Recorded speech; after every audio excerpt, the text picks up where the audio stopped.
Γιατρός εργασίας. Τι είναι αυτό το πράγμα? Μπορείς να μου το εξηγήσεις, αν το εξηγήσεις σε μικρό παιδί? Μπορεί δηλαδή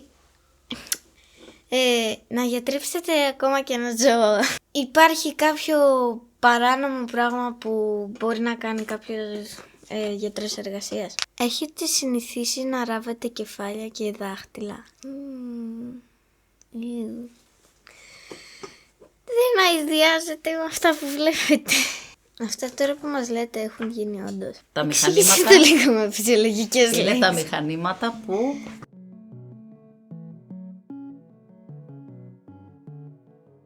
Γιατρός εργασίας. Ίσως έχεις ακούσει τον όρο. Μπορεί να σου έχει πει το αφεντικό ότι σήμερα θα έρθει ο γιατρός εργασίας. Ίσως έχεις κάνει κάποια εξέταση στη δουλειά. Αλλά τι κάνει πραγματικά? Είναι σαν το γιατρό που πας όταν αρρωσταίνεις? Spoiler. Όχι. Σήμερα θα μάθουμε. Καλώς ήρθατε στο Papa Wave. Είμαι ο Κώστας και έχουμε μαζί μας τη Θωμαή Γούλα, ειδικό ιατρό εργασίας με 11 χρόνια εμπειρία στη βιομηχανία. Θωμαή, καλώς ήρθες. Γεια σας, χαίρομαι πολύ που είμαι εδώ. Ας ξεκινήσουμε από την αρχή. Αν σταματούσα κάποιον στο δρόμο και τον ρωτούσα τι κάνει ο γιατρός εργασίας, μάλλον δεν θα ήξερε. Εξήγησέ το μας με απλά λόγια. Είναι η άβολη στιγμή που συστήνεσαι ως γιατρός εργασίας και 8 στους 10 σε ρωτάει τι είναι αυτό. Είμαστε επίσημη ειδικότητα από το 1994, ιατρική της εργασίας και του περιβάλλοντος. Αριθμούμε το πολύ 160 άτομα, είμαστε δηλαδή ακόμα λίγοι και δυστυχώς είμαστε σκόρπιοι. Οκ. Με τι δηλαδή ακριβώς ασχολείται ο γιατρός εργασίας? Είμαστε οι γιατροί, η ειδικότητα που ασχολούμαστε με την υγεία των εργαζομένων, σαν όλο, σαν σύνολο, και ψυχική και σωματική υγεία. Προσπαθούμε να προλαμβάνουμε τις παθήσεις που μπορεί να προκύψουν από τη δουλειά σας. Είμαστε προληπτικοί ιατρικοί. Δεν είμαστε οι γιατροί που θα έρθεις ανέβασες πυρετό για να σε θεραπεύσουμε. Αν και οι περισσότεροι το κάνουμε και αυτό πλέον. Καλό μου ακούγεται όλο αυτό, αλλά δεν μοιάζει λίγο με τον τεχνικό ασφαλείας? Ο τεχνικός ασφαλείας είναι ο επιστήμονας, είναι ο μηχανικός που ελέγχει το περιβάλλον. Ελέγχει τους εξοπλισμούς, τα μηχανήματα, ανιχνεύει όλους τους κινδύνους φυσικούς, χημικούς, βιολογικούς στην δουλειά. Εμείς οι γιατροί, ο γιατρός εργασίας, ασχολείται με τον άνθρωπο, με τη σωματική και την ψυχική ευεξία του εργαζόμενου. Ελέγχουμε όλο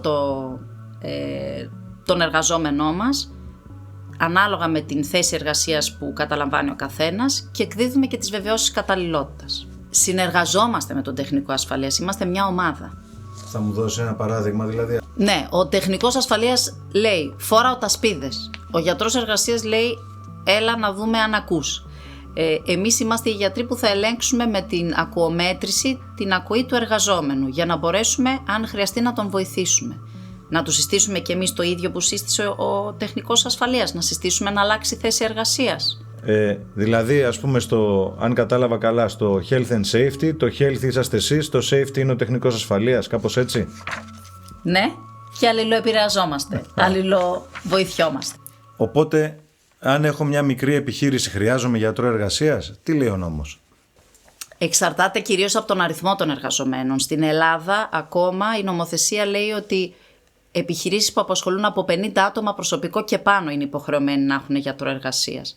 Αλλά ευτυχώς έχουμε και τις μικρές επιχειρήσεις όπου υπάρχουν επικίνδυνες ουσίες. Ο αμίαντος, ο μόλιβδος, καρκινογόνες ουσίες. Εκεί ακόμα και ένα άτομο να απασχολεί επιχείρηση υποχρεούται να έχει γιατρό εργασίας. Ας πούμε ότι μου λένε στη δουλειά ότι αύριο θα έρθει για επίσκεψη ο γιατρός εργασίας. Τι να περιμένω? Θα μου κάνει check-up, θα μου πάρει αίμα, θα μου κάνει εμβόλιο? Θα σας περιγράψω την αρχική εξέταση. Έρχεται ο εργαζόμενός μας υπογράφει τη συνένεση ότι συμφωνεί να τον εξετάσουμε και να κρατάμε ευαίσθητα προσωπικά δεδομένα σύμφωνα με το GDPR, και αρχίζει η εξέταση. Το ατομικό του ιστορικό, όπως δηλαδή σας ρωτάει πράγματα ο παθολόγος σας, και το επαγγελματικό ιστορικό. Δηλαδή από τι δουλειές έχεις περάσει, σε τι κινδύνους έχεις εκτεθεί. Και μετά κάνουμε την κλινική εξέταση. Κλινική εξέταση του παθολόγου.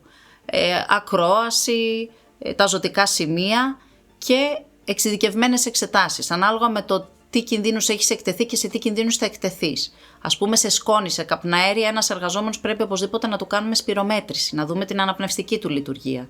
Γνωρίζουμε ότι αυτός ο εργαζόμενος θα πάει σε θορυβώδες περιβάλλον, πάνω από το όριο της νομοθεσίας θόρυβος. Πρέπει να κάνουμε την ακουομέτρηση που σας εξήγησα. Οπωσδήποτε στους εργαζόμενους γραφείου θα κάνουμε έναν αδρό οφθαλμολογικό έλεγχο. Υπάρχουν και άλλες εξειδικευμένες εξετάσεις ανάλογα με την εξειδίκευση και του εκάστοτε γιατρού εργασίας. Μυοσκελετική καταπώνηση, μέτρηση δύναμης δραγμού με δυναμόμετρα. Συμπληρωματικά θα ζητήσουμε και εργαστηριακές εξετάσεις και ίσως και ακτινογραφία θώρακος. Όλα αυτά λοιπόν τα συγκεντρώνουμε και θα εκδώσουμε στο τέλος όλης αυτής της διαδικασίας τη βεβαίωση καταλληλότητας για τον εργαζόμενο για τη θέση που εργάζεται. Οπότε είναι δηλαδή σαν check-up νοσοκομείου, αν κατάλαβα καλά, ή τι διαφορά έχει? Είναι focused στη δουλειά του κάθε εργαζόμενου. Εννοείται στο τέλος της εξέτασης παρέχουμε συμβουλές είτε γραπτά είτε ηλεκτρονικά για τους κινδύνους στους οποίους εκτίθεται ο κάθε εργαζόμενος. Τον ενημερώνουμε δηλαδή και οπωσδήποτε εταιρικά κάνουμε και τις εκπαιδεύσεις. Είπες προηγουμένως βεβαίωση καταλληλότητας. Τι είναι αυτό? Είναι το επίσημο έγγραφο που επιτρέπει στον εργαζόμενο να εργαστεί με ασφάλεια. Ενημερώνει ουσιαστικά τον εργοδότη και τον προϊστάμενο του τι μπορείς και του τι δεν μπορείς να κάνεις. Από την εμπειρία σου, ποια προβλήματα υγείας σχετίζονται πιο συχνά με την εργασία? Άμα το βάλεις στο AI θα σου πει τα μυοσκελετικά και το άγχος. Γενικά σε παγκόσμιο επίπεδο τα νούμερο 1 προβλήματα στον εργασιακό χώρο είναι τα μυοσκελετικά και το άγχος. Τώρα όμως ανάλογα με την επιχείρηση που συζητάμε. Στη βιομηχανία νούμερο 1 είναι τα μυοσκελετικά προβλήματα και μετά ακολουθεί το εργασιακό στρες. Στις θέσεις ευθύνης και στις θέσεις γραφείου το νούμερο 1 είναι η ψυχολογική καταπώνηση των εργαζομένων, το εργασιακό στρες και ακολουθούν όμως και οι μυοσκελετικές παθήσεις. Ανάλογα όμως είπαμε με την επιχείρηση, δηλαδή στα λατομεία ας πούμε νούμερο 1 πάθηση είναι η βαρικοεία. Νομίζω μάθαμε αρκετά. Ας κλείσουμε όμως με αυτό. Υπάρχουν εργοδότες οι οποίοι θα σου πούνε εμείς είμαστε γραφείο, δεν μας αφορά αυτό. Αυτά είναι για εργοτάξια, για εργοστάσια κτλ. Τι τους απαντάς? Κάθε δουλειά έχει τους κινδύνους της. Δεν υπάρχει εργασία χωρίς επαγγελματικούς κινδύνους. Το γραφείο έχει την καθιστική δουλειά, έχει τις οθόνες με την οπτική κόπωση, με τα μυοσκελετικά προβλήματα, με το στρες, με το burnout, ενώ το εργοστάσιο έχει τη μυοσκελετική καταπώνηση, τα κυκλικά ωράρια, βάρδιες, τον θόρυβο. Σε όλα όμως η πρόληψη είναι ευθυνότερη από την αντιμετώπιση. Γιατί οι υγιείς εργαζόμενοι εξασφαλίζουν μεγαλύτερη απόδοση και παραγωγικότητα για την εταιρεία τους και εννοείται μειώνεται και ο απουσιασμός από τις αναρωτικές άδειες. Αυτό ήταν το Γιατρός Εργασίας 101. Τώρα ξέρεις τι κάνει, γιατί υπάρχει και γιατί σε αφορά, είτε είσαι εργαζόμενος είτε είσαι εργοδότης. Αν σου άρεσε, πάτα subscribe και like, θα ανεβάζουμε κι άλλα για την υγεία και την ασφάλεια στην εργασία. Για περισσότερα, workhealthpro.gr. Θωμαή, σε ευχαριστούμε. Να είστε καλά, υγιείς και ασφαλείς.